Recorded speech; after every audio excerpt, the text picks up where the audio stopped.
কিন্তু আর আমার বুকের উপর গুলি চালাবার চেষ্টা করো না, ভালো হবে না। 7 কোটি মানুষকে দাবায় রাখতে পারবো না। আমরা যখন মরতে শিখেছি তখন কেউ আমাদের দবাতে পারবে না।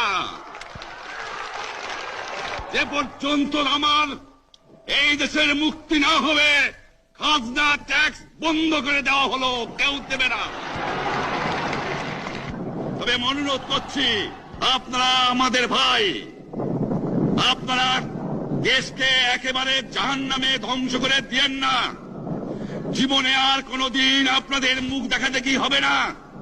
যদিও আমরা শান্তিপূর্ণভাবে আমাদের ফয়সলা করতে পারি, তাহলে অন্তপক্ষে ভাই ভাই হিসেবে বাস করার সম্ভাবনা আছে।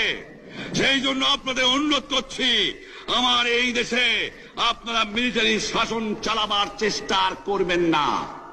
দ্বিতীয় কথা, প্রত্যেক গ্রামে, প্রত্যেক মহল্লায়, প্রত্যেক ইউনিয়নে, প্রত্যেক সাব ডিভিশনে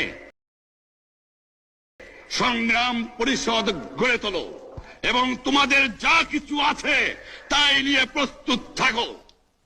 মনে রাখবা, রক্ত যখন দিয়েছি, রক্ত আরো দেব। এদেশের মানুষকে মুক্ত করে ছাড়বো ইনশাআল্লাহ।